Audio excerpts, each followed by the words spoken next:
2 ayat 1 sampai 4. Kisah Para Rasul 2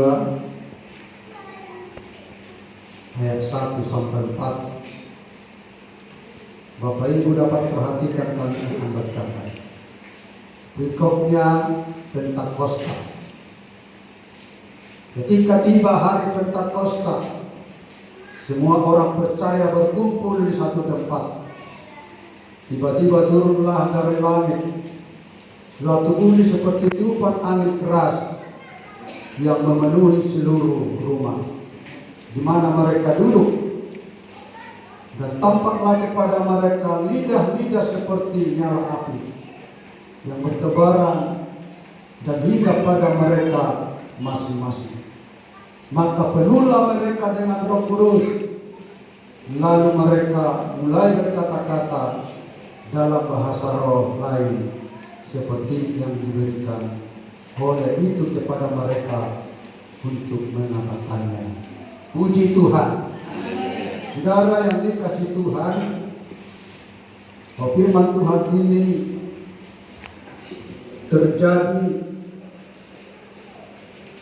beberapa ribu tahun yang silam.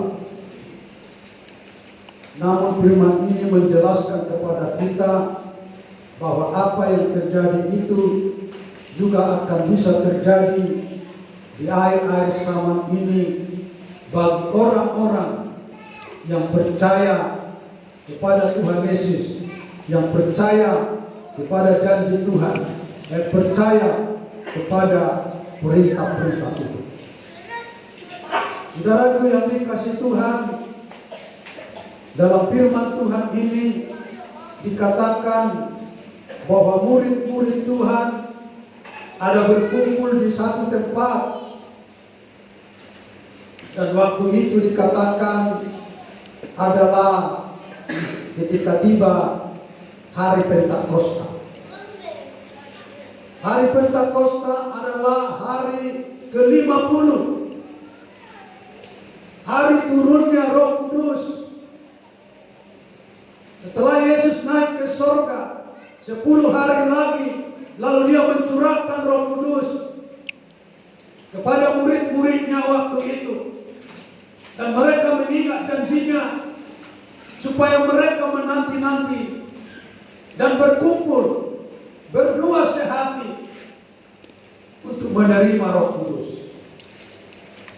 Nah, Bapak Ibu Saudara yang dikasihi Tuhan, siapa itu Roh Kudus? Roh Kudus adalah pribadi Allah sendiri. Roh Kudus adalah pribadi Allah. Lalu saudara-saudaraku, seberapa penting Roh Kudus bagi saudara dan bagi saya? Seberapa penting Roh Kudus itu turun di atas hidup kita? Nah, ini menjadi pertanyaan bagi kita. Kok sampai-sampai Tuhan katakan jangan meninggalkan Yerusalem?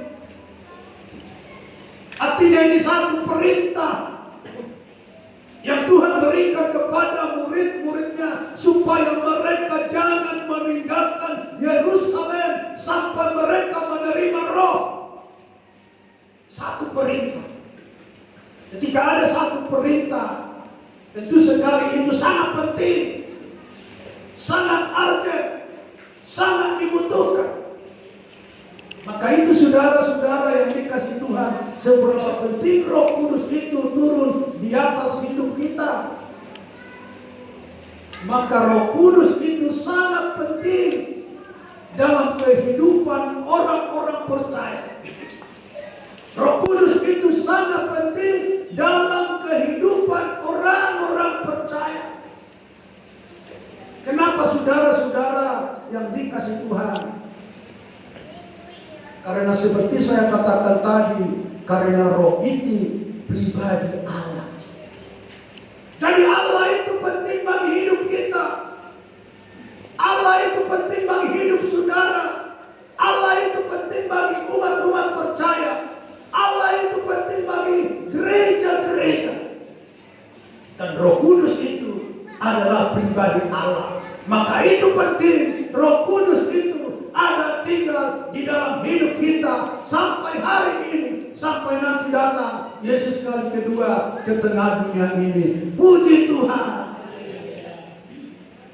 Jadi Roh Kudus itu adalah sangat penting. Roh Kudus itu, saudaraku, adalah sungguh-sungguh sangat penting bagi orang-orang percaya. Tapi kalau bagi orang yang tidak percaya bagi Tuhan, maka Roh Kudus itu dianggap biasa saja. Seakan-akan tidak ada gunanya, saudara-saudaraku. Tetapi saya dan saudara menganggap bahwa Roh Kudus itu mana Todi Purbadari sangat penting bagi kita. Kok sebegitu sampai 10 malam perintahkan murid-muridnya menanti-nanti. Itu menunjukkan bahwa keberadaan Roh Kudus itu sungguh-sungguh adalah sangat penting dalam kehidupan mereka, saudara-saudaraku yang dikasihi Tuhan. Allah yang menyertai kita lewat Roh-Nya. Dia di dalam kehidupan kita.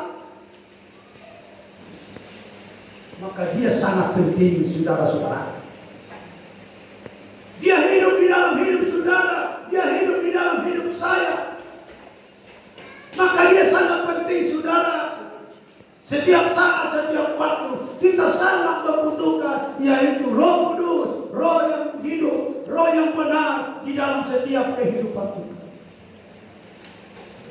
Maka itu sangat penting bagi kita semua, umat-umat Tuhan, khususnya yang ada di gereja Pentakosta Indonesia ini, saudara-saudara.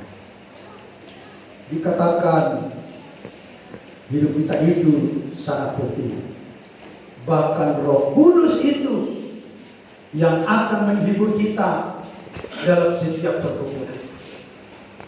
Roh Kudus itu yang menghibur kita dalam setiap pergumulan. Roh Kudus itu yang akan menolong kita dalam setiap problema. Roh Kudus itu yang akan memimpin kita dalam seluruh kebenaran Allah. Dan Roh Kudus itu yang memberikan kelengkapan, bahkan karunia-karunia bagi setiap orang yang dikehendaki Tuhan. Puji Tuhan. Roh Kudus itu adalah yang membela kita di saat kita diperhadapkan dalam pengadilan-pengadilan, saudara-saudara. Maka Roh Kudus itu sangat penting.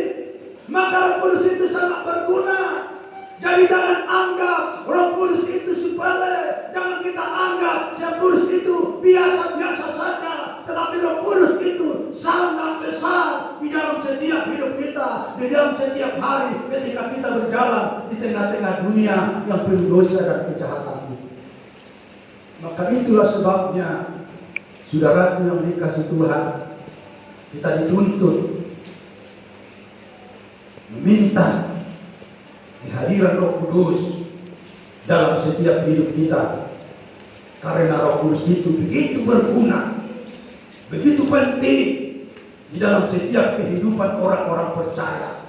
Karena Roh Kudus itu, saudaraku, yang menolong. Roh Kudus itu yang memimpin. Roh Kudus itu memberikan kelengkapan. Roh Kudus itu yang membela di dalam pengadilan. Bahkan Roh Kudus itu, saudaraku, yang dikasih Tuhan, yang memberikan karunia-karunia bagi setiap orang yang setia kepada Tuhan. Nah, Bapak Ibu saudaraku, kalau Roh Kudus itu sangat penting, itu sekali dia harus kita gapai. Dan hari ini firman ini mengajar kita bagaimana supaya menerima yaitu Roh Kudus. Bagaimana supaya dipenuhi oleh Roh Kudus. Tentu sekali ada syarat-syaratnya, Bapak Ibu Saudara yang dikasihi Tuhan. Syarat-syaratnya ada, saudaraku, supaya kita dipenuhi Roh Kudus, supaya kita dibaptis Roh Kudus, memiliki syarat-syarat, yaitu firman Tuhan adalah Alkitabiah di dalam setiap hidup kita, dan kita dapat dipenuhi Roh Kudus harus dengan melalui firman Tuhan. Roh Kudus, saudara-saudara, tidak bisa diberikan oleh pendeta. Roh Kudus tidak bisa diberikan oleh hamba-hamba Tuhan, tapi Roh Kudus diberikan satu pribadi, yaitu Yesus Kristus atau Allah kita yang naik ke surga menyediakan tempat bagi saudara dan bagi saya. Puji Tuhan. Haleluya. Dari Dialah saudara dan saya dapatkan Roh Kudus itu, saudara-saudaraku yang dikasihi Tuhan. Itu saudara, ketika ada pertanyaan ini, bagaimana bisa mendapatkan Roh Kudus itu? Harus kita memenuhi syarat-syaratnya, Bapak Ibu saudaraku yang dikasihi Tuhan. Syarat yang pertama, saudaraku, harus kita percaya. Sebenarnya menerima Roh Kudus itu sangat sederhana. Yang pertama percaya, yang kedua bertobat, yang ketiga saudaraku harus, yang keempat saudara-saudaraku yang dikasihi Tuhan meminta. Sederhana sekali. Sederhana sekali untuk menerima Roh Kudus. Sederhana sekali untuk dibaptis Roh Kudus. Maka oleh karena itu saudara harus percaya. Amin. Kita harus percaya. Harus percaya dan memiliki iman yang besar kepada Yesus Kristus. Tanpa saudara dan saya memiliki iman yang besar kepada Yesus, mustahil saudaraku, Roh Kudus itu akan hadir masuk dalam setiap hidup kita. Tapi ketika kita percaya sungguh-sungguh kepada Yesus Kristus yang menjanjikan penghibur itu, percayalah, maka Roh Kudus itu akan hadir dan masuk di dalam hidup saudara yang dikasihi Tuhan. Bahwa Roh Kudus itu, saudaraku, hari ini ketika kita percaya, maka dia akan hadir dalam setiap hidup kita. Sebab Roh Kudus yang kita tunggu itu dan kita nanti itu akan hadir dalam setiap kehidupan kita. Kita harus percaya. Percaya kepada Yesus yang sudah mati, yang sudah bangkit, yang sudah naik ke surga dan mengutus Roh Kudus. Ini harus percaya. Harus sungguh-sungguh percaya. Sebab orang yang percaya itu, dia akan dapat merasakan, dia akan menikmati. Tetapi orang yang tidak percaya, dia hanya melihat, dia hanya mendengar, dia hanya menyaksikan. Seperti orang-orang ini ketika murid-murid berdoa sepakat sehati kepada Tuhan, maka di sana terjadi mujizat yang besar. Mereka itu hanya melihat orang-orang yang tidak percaya, tapi murid-murid Yesus dengan beberapa orang, karena mereka percaya, mereka dipenuhi, lalu Tuhan katakan tadi, mereka dilihat ada lidah-lidah api, ada angin, suara angin. Maka hari ini saudara-saudaraku yang dikasihi Tuhan, jangan kita hanya saudara-saudaraku melihat orang penuh dengan Roh Kudus. Ada amin? Jangan kalian kita saudaraku hanya mendengarkan orang penuh Roh Kudus, tapi tidak pernah menikmati Roh Kudus, tidak dapat merasakan Roh Kudus. Tetapi ketika kita merasakan dan menikmati Roh Kudus, ada sebuah perubahan yang besar yang terjadi dalam hidup kita.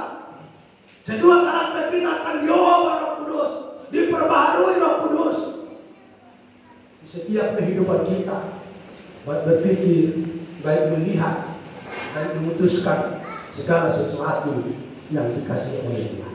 Maka oleh karena itu, sungguh-sungguh percaya kepada Yesus bahwa Dia adalah menepati janjinya dan memberikan Roh Kudus bagi setiap kehidupan kita. Haleluya. Dan yang kedua, syarat untuk dipenuhi oleh Roh Kudus, saudara-saudaraku, harus bertobat. Dalam Kisah Para Rasul 2 tadi, ayat yang ketiga dikatakan, dan tampaklah kepada mereka lidah-lidah seperti nyala api yang bertebaran dalam hinggap pada mereka. Masing-masing lidah api itu adalah lambang Roh Kudus. Ada kalanya lambang Roh Kudus itu air, ada kalanya lambang Roh Kudus itu tiupan angin.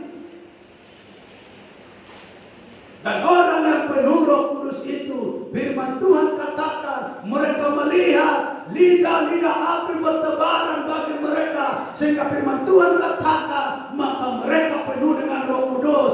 Lalu mereka berbahasa-bahasa yang lain. Atau surah Lagaria, belajar. Saudara-saudara yang dikasih oleh Tuhan, supaya kita penuh Roh Kudus, mulai bertobat, datang kepada Tuhan, serahkan hidupmu kepada Tuhan. Saudara-saudara yang dikasih.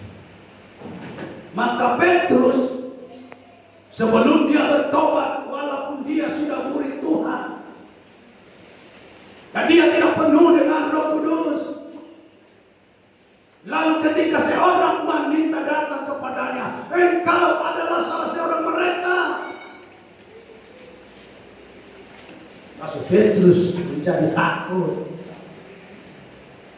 Tapi ketika dia penuh dengan Roh Kudus, luar biasa ajaib, saudaraku. Ketika dia menyampaikan firman Tuhan dan dia berani. Ada berapa orang yang bertobat, saudaraku? Dan oleh karena itu, mulai kita bertobat. Supaya apa?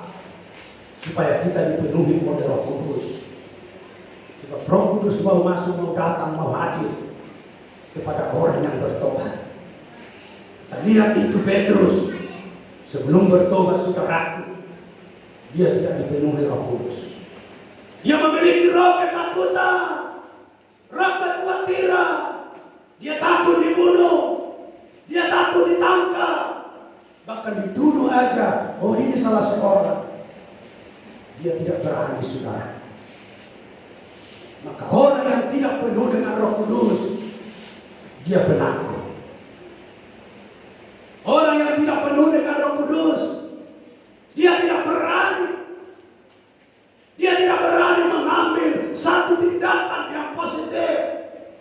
Tapi ketika mereka penuh dengan Roh Kudus, percayalah, yakinlah, berimanlah bahwa mereka itu akan dibimbing, ditolong, dipelihara, ditunjukkan oleh Roh Kudus yang terbaik dan terindah bagi hidup mereka. Puji Tuhan. Maka hari ini, saudaraku yang dikasih Tuhan, firman Tuhan ini memberitahukan kepada kita, saudara-saudaraku yang dikasih Tuhan. Maka kita lihat orang yang tidak penuh dengan Roh Kudus itu. Dikatakan ini dalam 1 Kisah Para Rasul ayat 15 dikatakan. Demikian dikatakan. Kisah Para Rasul 1 ayat 15. Pada hari-hari itu berdirilah Petrus di tengah-tengah saudara-saudaranya yang sedang berkumpul itu, kira-kira 120 orang banyaknya. Lalu berkata, hai saudara-saudara, haruslah genap nas kitab suci yang disampaikan Roh Kudus dengan perkataan Daud tentang Yudas, pemimpin orang-orang yang menangkap Yesus itu. Dahulu ia termasuk bilangan kami dan mengambil bagian di dalam pelayanan ini. Yudas ini telah membeli sebidang tanah dengan upah kejahatannya. Lalu ia jatuh tertumpuk dan perutnya terbelah sehingga semua isi perutnya tertumpah keluar. Hal itu diketahui oleh semua penduduk Yerusalem, sehingga tanah itu mereka sebut dalam bahasa mereka sendiri Hakal Dama, artinya tanah darah. Nah, Bapak Ibu Saudara yang dikasih Tuhan, orang yang tidak penuh dengan Roh Kudus, akan ada kejahatan dalam hidup. Akan ada kejahatan. Seperti Yudas ini. Dan kenapa dia terjadi, saudaraku? Maka firman Tuhan menjelaskan, perut dia terbelah di atas tanah yang dia beli. Nah, saudara-saudara yang dikasih Tuhan, perlu kita harus penuh Roh Kudus. Kadangkala saudaraku, tiada ini, situasi ini sering membuat kita menjadi lemah. Maka di situ saudaraku, ketika tidak ada memiliki Roh Kudus, di situ kita digiring di bawah ke dalam kelemahan. Begitulah yang dialami oleh Judas Iskariot ini, saudara-saudaraku yang dikasih. Maka oleh karena itu, kita penuh dengan Roh Kudus. Kenapa saudaraku? Bahwa tidak menutup kemungkinan bahwa di dalam gereja akan ada anti Kristus di hari-hari yang akan datang.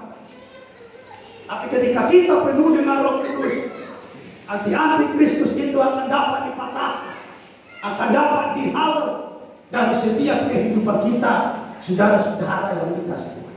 Maka oleh karena itu, kita mau bertobat terus di dalam setiap kehidupan kita, agar kita jangan sampai Judas yang ada di hari sama, tetapi kita menjadi Petrus sampai nanti datang Yesus kedua kali. Puji Tuhan yang walau